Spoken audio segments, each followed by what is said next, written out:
Since turning professional, I've mainly made an income from agency-published images and commissioned work.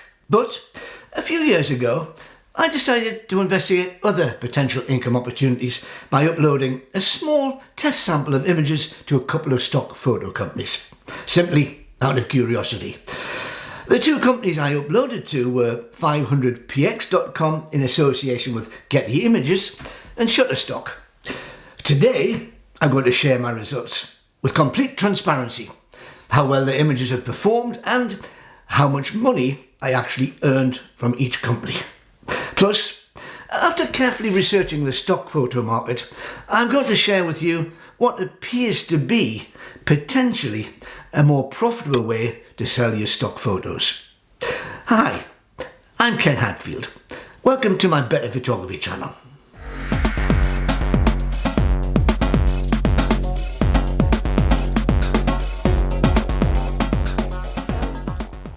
Even before I turned pro, I discovered 500px.com and created my own personal gallery of images, which now carries over 1,000 photos.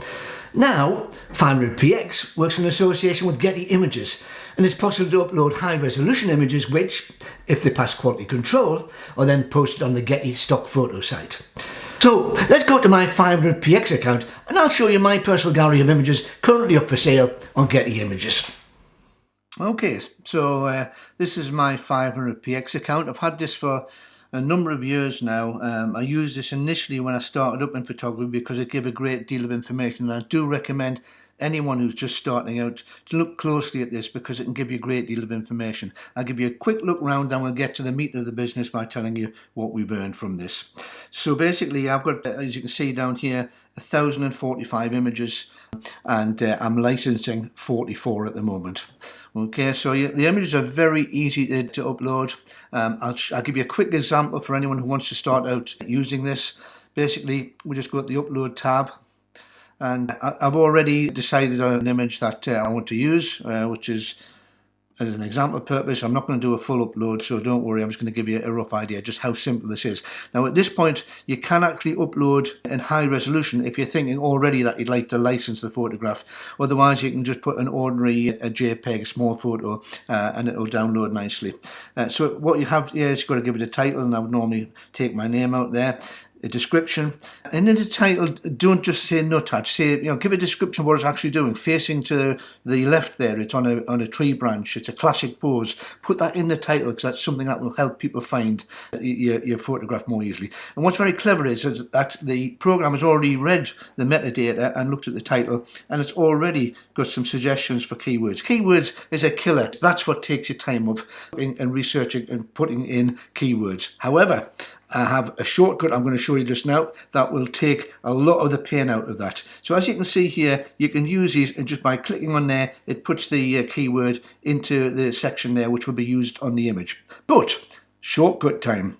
Let's go to another image in a similar gallery, find a bird in a similar pose, and this nice gentleman has very kindly already put a lot of keywords in.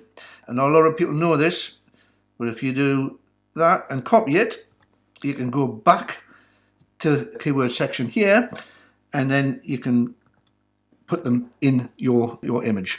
Now what you'll have to do is you'll have to take out the ones that are not relevant to your picture. It may be in a different area, it may be something that really you don't want to have as a keyword, but any word you want to keep, you simply put a comma in between.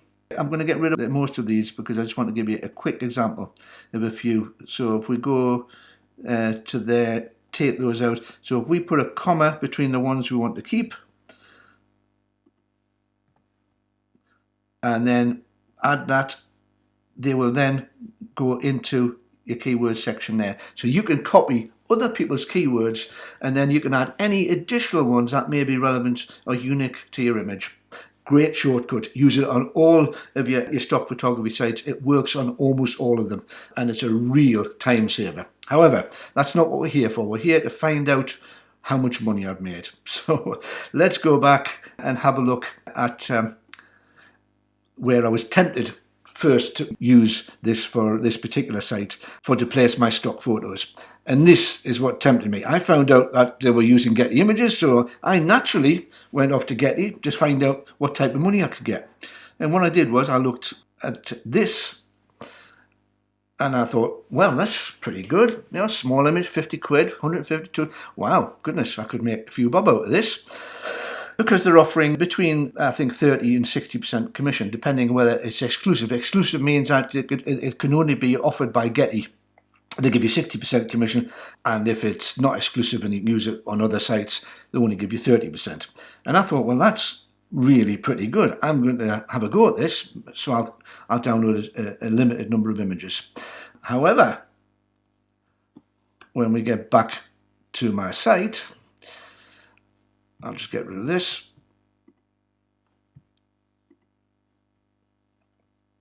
And we'll go to the licensing manager. And the licensing manager shows you what you've actually currently have licensed for sale. And as you can see, I've got 44 accepted images. When you do enter them, they will be checked by the staff to see whether they're the right quality. Some will be declined. Don't take too much hurt from that. Most of the time for mine, it tells you at the side here, it's for limited commercial demand, and that I understand. Sometimes I put a vignette on there and do a bit of over-processing, and say technical reasons to do it. If you reprocess it, they might well accept it, and I've removed a few at the bottom there. And what's interesting about 500px is that they will also look at your images that you've just put in the ordinary section, and they will suggest images they think would be good to go into the licensing, and they'll make suggestions, and they'll say if you send us those in a high resolution, then you're almost certainly going to get them added to your stock. But this is where it all comes thudding to a halt. So we go to earnings. Draw your breath here. These are the samples that I put in, and I know I've only put 40 odd images in, but you know, it doesn't matter if it's 40 or 4,000. If I'm earning as little as 4 pence, or 4 cents, I should say, which is about probably 2.5 pence in UK money, then I am not a happy bunny. I think it's an insult to my work. It's an insult to anybody, whether you're taking it on an iPhone or you're taking it on a £10,000 camera.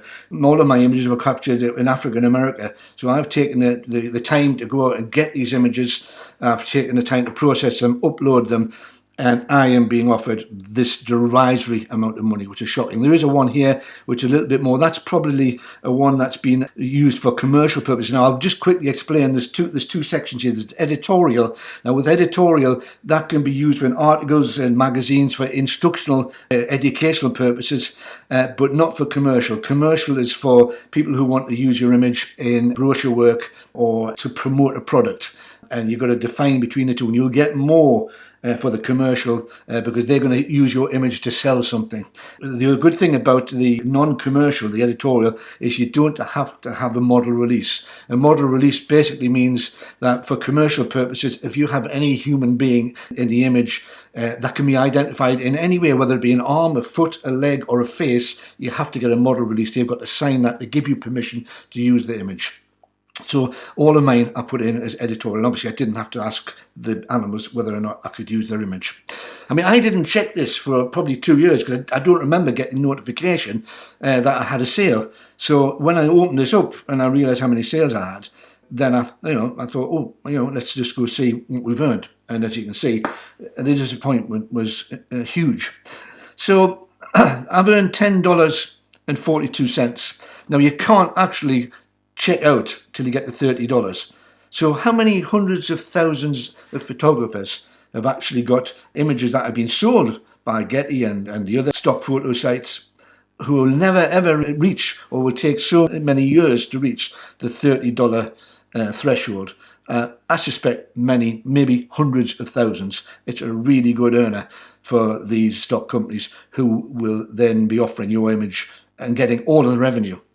So this wasn't a good experience for me. I don't recommend it. I do recommend using it if you're a new photographer and you want to use it to promote your own images and to actually get feedback on images that you posted into 500px. It's a great community for that, and you get to see basically how well your images are doing, and it gives you a percentage rating of how popular your photographs are, which is really nice. If you look at that one there, then you'll see the metrics down here says that the post is out of 100. It tells you how much the image is liked by people. This is the important bit for newcomers, is that the data here is very, very important to learn from other photographers the settings of the cameras. And I would strongly recommend that for anybody new to use that. It's a purpose for photography. Everybody needs a reason to do the photography, and being able to upload it into something like this really is an opportunity to display your work and just see how it rates, basically. But I do have another site I'm going to come on to at a later date, which is even better than this, and I'll tell you about that in a future video. Now let's go over to Shutterstock to see whether I fared any better there.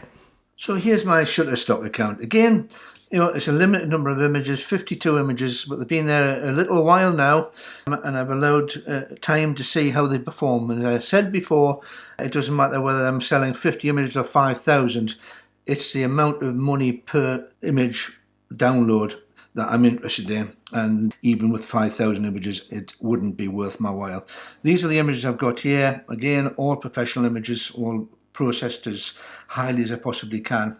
And again, I have had some sales on this, and I think I need to explain something here. The market has changed dramatically over the last few years with the digital image, with Instagram, whatever.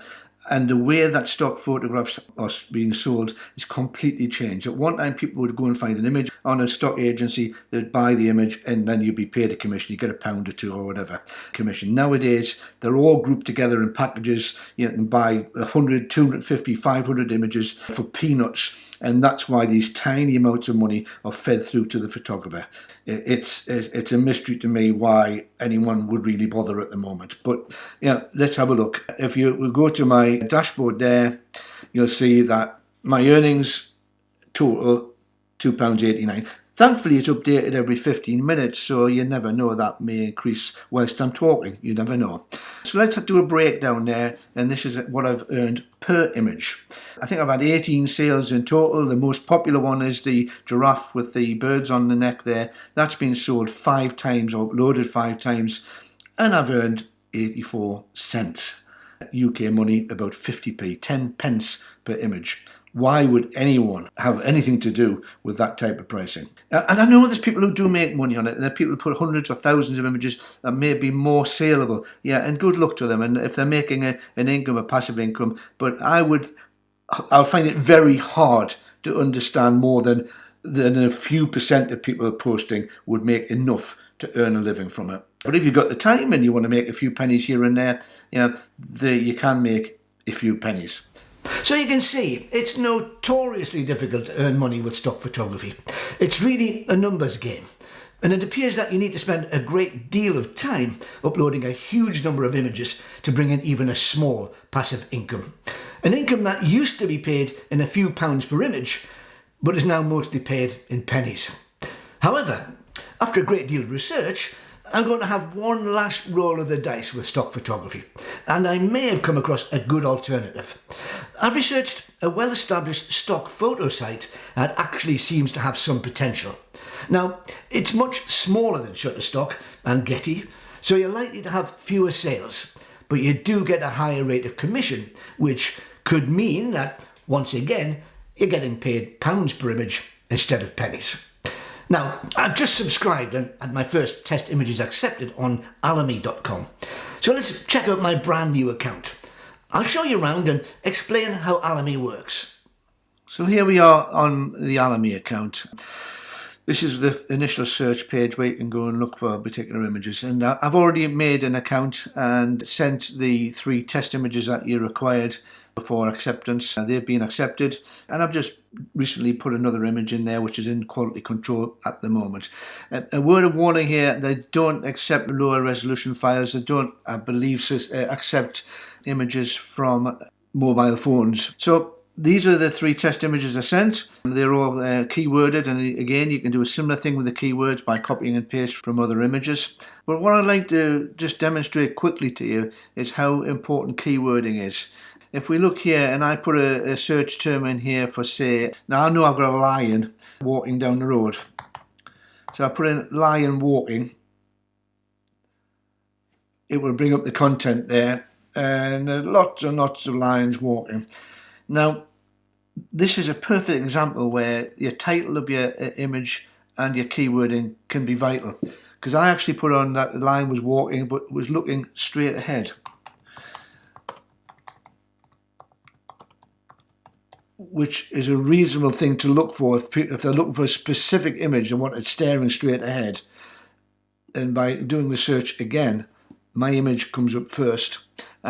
So this is something that can be really important if people don't understand keywording, is that the more detail you put in, as obscure as it may be, someone may just type that in and you're going to get a first chance on that. So I've done this upload, and what I want to share with you now is the commission structure.